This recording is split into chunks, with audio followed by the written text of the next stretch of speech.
Hello guys, study with NK में आपका स्वागत है। आशा करती हूँ कि आप लोग अच्छे होंगे और आपकी पढ़ाई अच्छे से चल रही होगी। आज हम देखेंगे आधुनिक भारत के अंतर्गत कंपनी के अधीन गवर्नर जनरल, जिसमें बंगाल के गवर्नर रॉबर्ट क्लाइव 1757 से 60 ईस्वी एवं पुनः 1765 से 67 ईस्वी तक शासन किया। इसने बंगाल में द्वैत शासन की व्यवस्था की, जिसके तहत राजस्व वसूलने, सैनिक संरक्षण एवं विदेशी मामले कंपनी के अधीन थे, जबकि शासन चलाने की जिम्मेदारी नवाब के हाथों में थी। इसने मुगल सम्राट शाह आलम द्वितीय को इलाहाबाद की संधि 1765 ईस्वी के द्वारा कंपनी के संरक्षण में ले लिया। इस संधि के जरिए ईस्ट इंडिया कंपनी को देश की राजनीतिक और संवैधानिक व्यवस्था में दखल देने का अवसर मिल गया और यहीं से भारत में ब्रिटिश शासन की नींव पड़ी।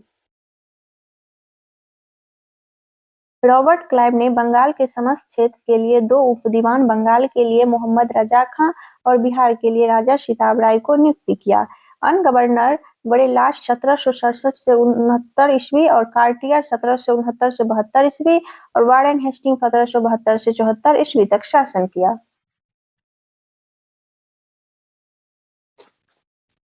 अब हम देखेंगे कंपनी के अधीन गवर्नर जनरल।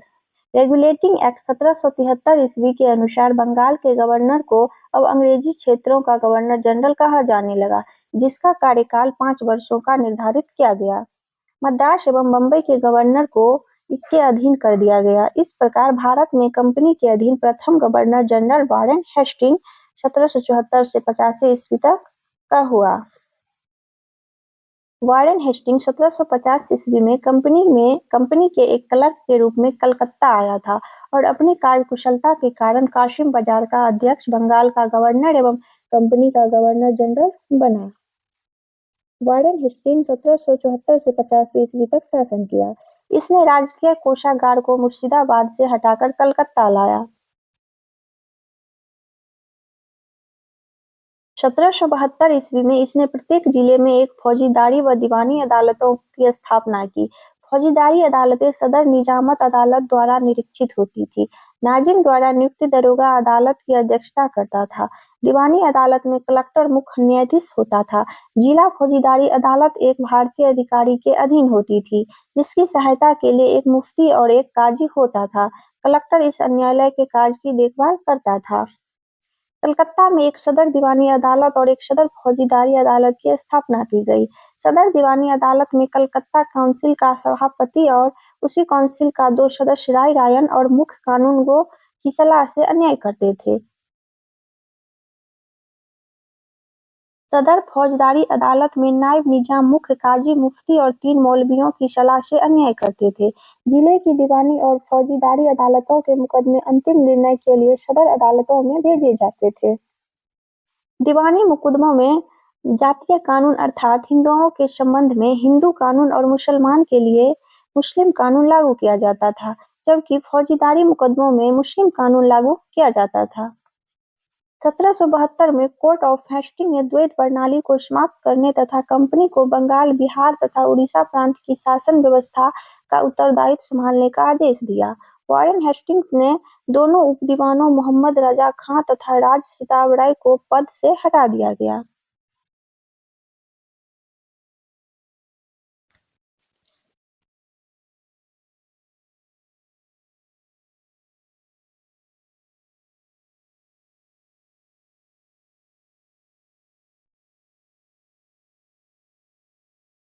सत्रह सौ बहत्तर में वारेन हेस्टिंग्स ने एक नई भू राजस्व पद्धति लागू की, जिसे इजारेदारी प्रथा के नाम से जाना जाता है। इस पद्धति को अपनाने का मुख्य उद्देश्य अधिक भू राजस्व वसूल करना था।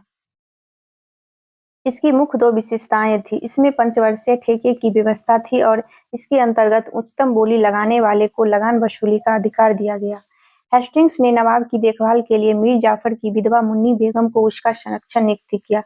1775 में मुन्नी बेगम को हटाकर मोहम्मद रजा खां को नवाब का संरक्षण नियुक्त किया गया। 1776 में मनुस्मृति का अंग्रेजी अनुवाद ए कोड ऑफ जेंटू लॉज के नाम से हुआ।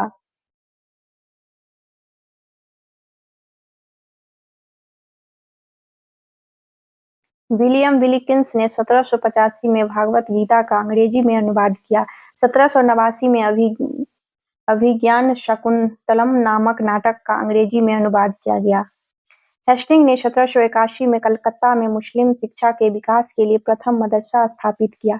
इसी के समय 1782 ईस्वी में जोनाथन डंकन ने बनारस में संस्कृत विद्यालय की तथा सर विलियम जोन्स ने 1784 ईस्वी में the Asiatic Society of Bengal की स्थापना की।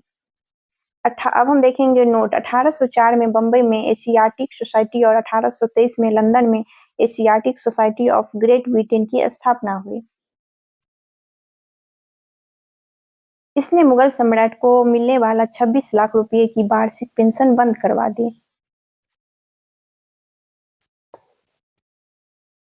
इसी के समय 1780 ईस्वी में भारत का पहला समाचार पत्र द बंगाल गजट का प्रकाशन जेम्स ऑगस्टस हिक्की ने किया था। इसी के समय में रेगुलेटिंग एक्ट के तहत 1774 में कलकत्ता में एक उच्चतम न्यायालय की स्थापना की गई, जिसका अधिकार क्षेत्र कलकत्ता तक था। कलकत्ता के बाहर का मुकदमा तभी सुना जाता था जब दोनों पक्ष सहमत हो। इस न्यायालय में अंग्रेजी कानून लागू होता था। इसका मुख्य न्यायाधीश एलिजा इम्पे था, जिसे 1782 में इस्तीफा देना पड़ा। हेस्टिंग्स ने बंगाली ब्राह्मण नंद कुमार पर झूठा आरोप लगाकर न्यायालय से फांसी की सजा दिलवा दी थी।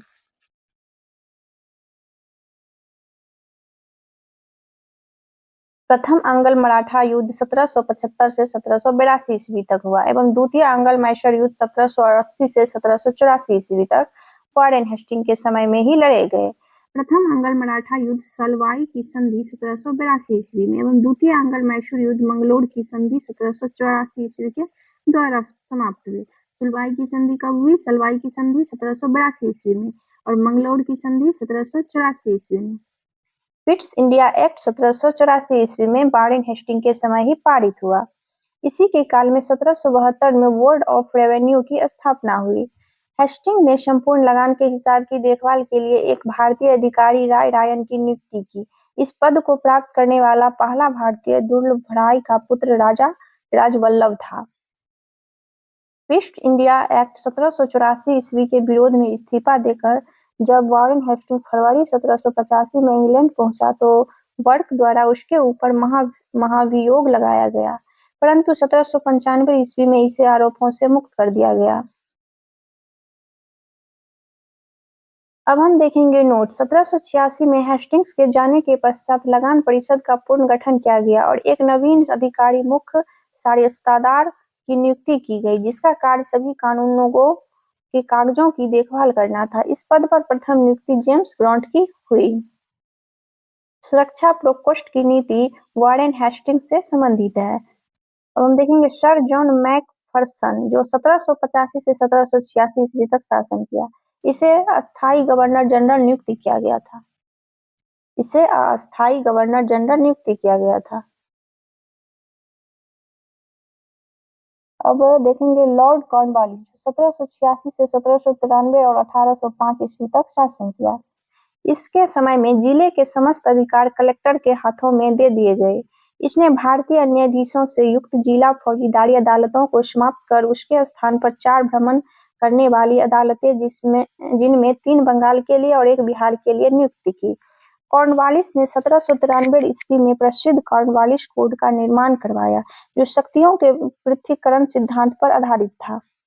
1793 में एक विनिमय के द्वारा जिला कलेक्टर को उसकी न्यायिक शक्तियों से वंचित कर दिया गया और केवल संग्राहक अभिकर्ता बना दिया गया।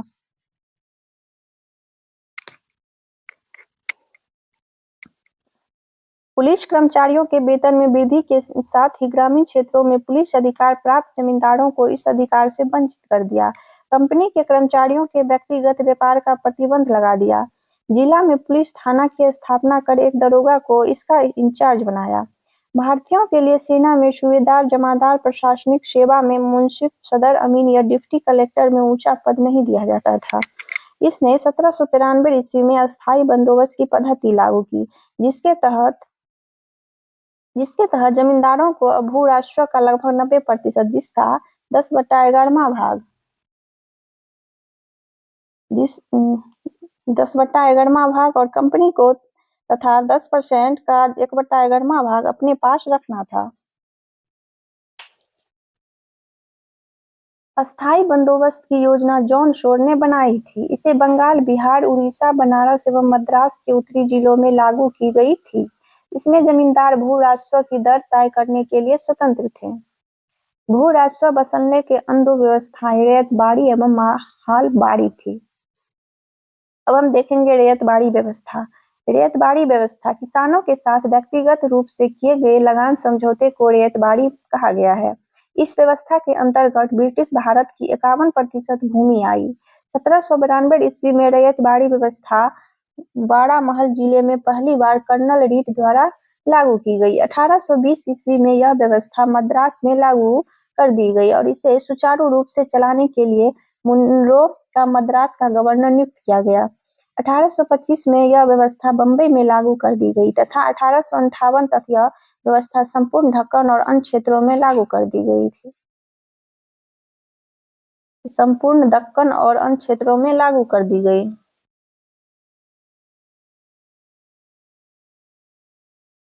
इस व्यवस्था की मुख्य विशेषताएं निम्न थी। पहला, सरकार और किसान के बीच कोई बिचौलिया वर्ग नहीं था। दूसरा, भूमि का स्वामित्व किसानों को दिया गया जिससे वे भूमि का विक्रय कर सकते थे एवं गिरवी रख सकते थे। तीसरा, लगान की अदायगी न होने पर भूमि जब्त की जा सकती थी। चौथा, लगान अदायगी की प्रत्येक 30 वर्ष बाद पूर्ण समीक्षा करने की व्यवस्था की गई थी। पचमा, राजस्व के रूप में किसानों को उपज का 1/2 भाग देना था जो धन के रूप में देना होता था। अब हम देखेंगे महालवाड़ी व्यवस्था। महल शब्द से तात्पर्य है जागीर अथवा गांव। इस पद्धति में सरकार ने राजस्व के लिए कृषकों से सीधा संपर्क नहीं किया बल्कि गांव या जागीरों के मुखिया या लंबरदार को राजस्व वसूली का आधार बनाया। 1822 ईस्वी में यह व्यवस्था प्रारंभ की गई। यह व्यवस्था गंगा की घाटी, आधुनिक पश्चिमी उत्तर प्रदेश, मध्य भारत के कुछ भाग तथा तत्कालीन संपूर्ण पंजाब में लागू की गई। इस व्यवस्था में पहली बार लगान तय करने के लिए मानचित्रों तथा पंजियों का प्रयोग किया। इस व्यवस्था का जन्मदाता हॉल्ट मैकेंजी हुए। 1833 ईस्वी में मार्टिन वर्ड तथा जेम्स थॉमसन के बंदोबस्त में यह अपने सबसे अच्छे रूप में सामने आई। प्रारंभ में इस व्यवस्था में लगान उत्पादन का 2/3 भाग था। बाद में इसे घटाकर उत्पादन का 1/2 भाग यानी 50% कर दिया गया। एक भू राजस्व संग्रह करने की विधियां, इसमें जमींदारी का क्षेत्रफल 19%, रैयत बाड़ी का क्षेत्रफल 51% और महालबाड़ी का क्षेत्रफल 30%। अब हम देखेंगे जमींदारी का पक्ष में जमींदार, रैयत बाड़ी का पक्ष में किसान और महालबाड़ी के पक्ष में मुखिया या लंबरदार। जमींदारी का योजनाकार लॉर्ड कॉर्नवालिस एवं जॉन शोर, रैयत बाड़ी का योजनाकार रीड थॉमस मुनरो और महालबाड़ी का योजनाकार हॉल्ट मैकेंजी। कॉर्नवालिस को भारत में नागरिक सेवा का जनक माना जाता था। क्या माना जाता था? नागरिक सेवा का जनक। सर जॉन शोर जो 1793 ईस्वी से 98 ईस्वी तक शासन किया, इसने हस्तक्षेप नीति अपनाई। इसी के कार्यकाल के दौरान 1795 ईस्वी में बंगाल नियम 21 के तहत नवजात कन्याओं की हत्या किए जाने को बाकी हत्याओं के समान ही अपराध घोषित कर दिया गया। हम देखेंगे लॉर्ड वेलेजली 1798 से 1805 ईस्वी तक शासन किया। इसने सहायक संधि की पद्धति शुरू की। भारत में सहायक संधि का प्रयोग वेलेजली से पूर्व फ्रांसीसी गवर्नर डुप्ले ने किया था। सहायक संधि करने वाले राज्य थे हैदराबाद जो 1798 ईस्वी में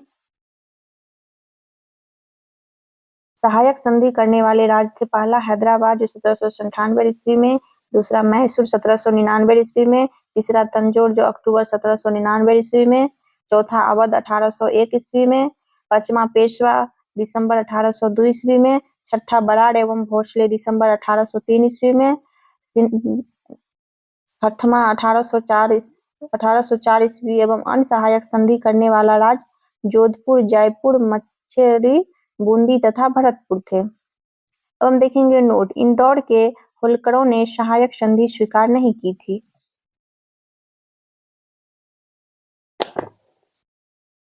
टीपू सुल्तान चौथे अंगल मैसूर युद्ध 1799 ईस्वी में मारा गया।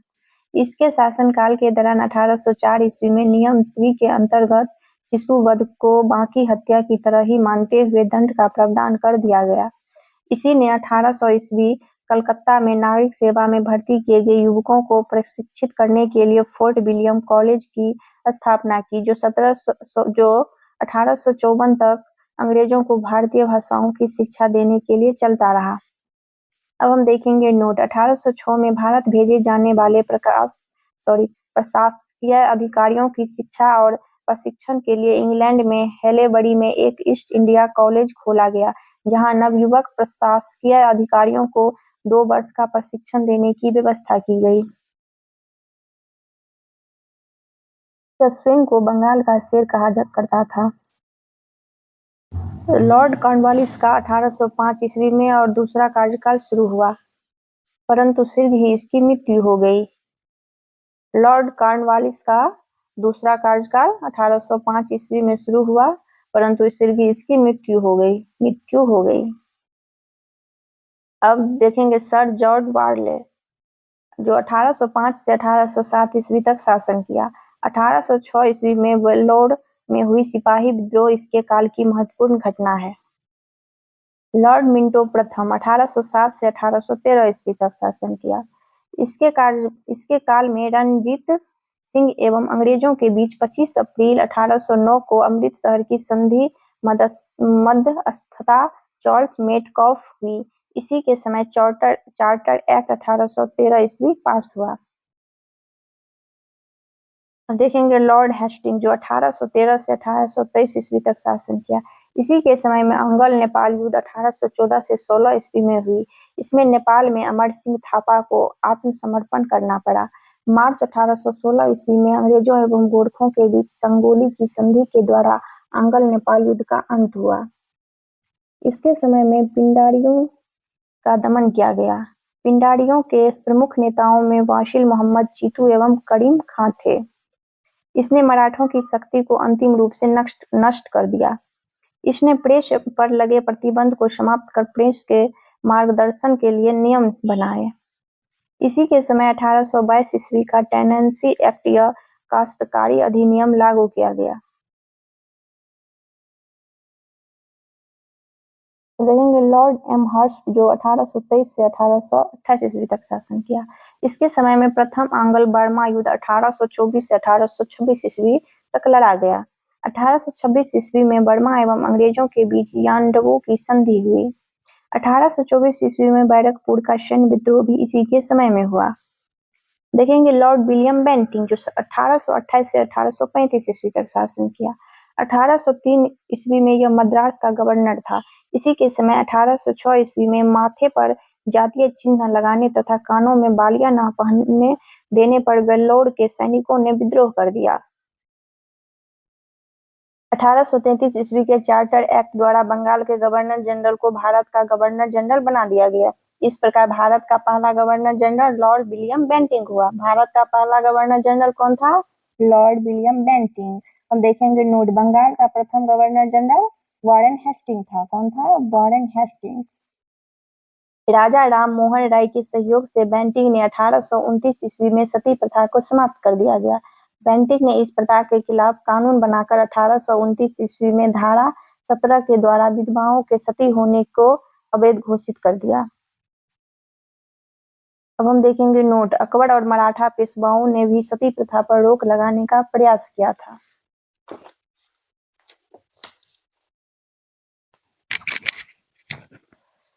बेंटिंग ने कर्नल स्लीमैन की सहायता से 1830 ईस्वी तक ठगी प्रथा को समाप्त कर दिया। ठग देवी काली की पूजा करते थे। सन 1835 ईस्वी में बेंटिंग ने कलकत्ता मेडिकल कॉलेज की स्थापना की। इसी के समय मैकाले की अनुशंसा पर अंग्रेजी को शिक्षा का माध्यम बनाया गया।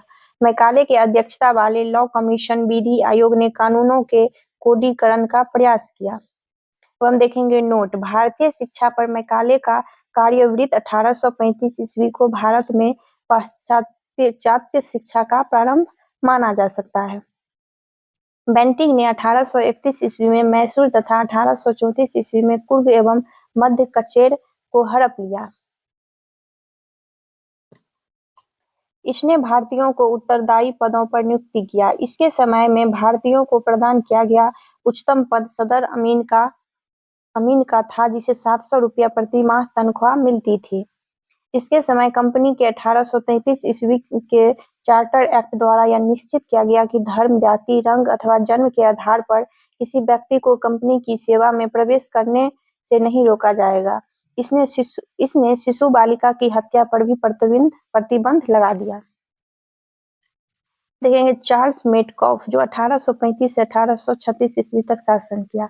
इसने अपने 1 वर्ष के कार्यकाल में प्रेस पर से नियंत्रण हटाया, इसीलिए इसे भारतीय प्रेस का मुक्तिदाता कहा जाता है। देखेंगे लॉर्ड ऑकलैंड, जो 1836 से 1842 ईस्वी तक शासन किया। इसके समय की सबसे महत्वपूर्ण घटना है प्रथम आंग्ल-अफगान युद्ध, जो 1839 से 42 ईस्वी तक हुआ। 1839 ईस्वी में इसने कलकत्ता से दिल्ली तक ग्रैंड ट्रंक रोड का मरम्मत करवाया। इसी के समय में भारतीय विद्यार्थियों को डॉक्टरी की शिक्षा हेतु विदेश जाने की अनुमति ब्रिटिश संसद ने प्रदान की। देखेंगे लॉर्ड एलिनबरो, जो 1842 से 1844 ईस्वी तक शासन किया। प्रथम आंग्ल-अफगान युद्ध समाप्त हुआ। सिंध को अगस्त 1843 ईस्वी में पूर्ण रूप से ब्रिटिश साम्राज्य में मिला लिया गया। सिंध विजय के विषय में नेपियर का कथन है कि वह अफगानी तूफान की पूंछ थी। दास प्रथा का उन्मूलन इसी के समय में हुआ। 1843 के एक्ट 5 के द्वारा इसमें स्वामियों को अपने दासों पर दावा करने के लिए न्यायालय जाने से वंचित किया गया। देखेंगे नोट, रविवार की छुट्टी की शुरुआत 1843 ईस्वी से हुई। रविवार की छुट्टी की शुरुआत कब हुई थी? 1843 ईस्वी से। देखेंगे लॉर्ड हार्डिंग, जो 1844 से 1848 ईस्वी तक शासन किया। इसके काल की सबसे महत्वपूर्ण घटना थी प्रथम आंग्ल सिख युद्ध, जो 1845 से 1846 ईस्वी तक हुआ। इसमें अंग्रेज विजय हुए। इसने नरबलि प्रथा पर प्रतिबंध लगाया। तो हम देखेंगे लॉर्ड डलहौजी, जो 1848 से 1856 ईस्वी तक शासन किया। द्वितीय आंग्ल सिख युद्ध 1848 से 1849 तथा पंजाब का ब्रिटिश शासन में विलय 29 मार्च 1849 तक। जगत प्रसिद्ध सिख राज्य का प्रसिद्ध हीरा कोहिनूर महारानी विक्टोरिया को भेज दिया गया। द्वितीय आंग्ल सिख युद्ध के दौरान 3 युद्ध लड़े गए। प्रथम रामनगर का युद्ध, जो 16 नवंबर 1848 ईस्वी अनिर्णित। दूसरा चिलियावाला युद्ध, जो 13 जनवरी 1849 ईस्वी अनिर्णित। और तीसरा युद्ध गुजरात चिनाब नदी के किनारे नामक स्थान पर 12 मार्च 1849 को हुआ, जिसमें सिख बुरी तरह पराजित हुए। द्वितीय आंग्ल बर्मा युद्ध और 1852 ईस्वी में लोअर बर्मा एवं पीवू को अंग्रेजी राज में मिला लिया गया। हेलो दोस्तों, आज हम अपनी क्लास को यहीं समाप्त कर रहे हैं। Thank you.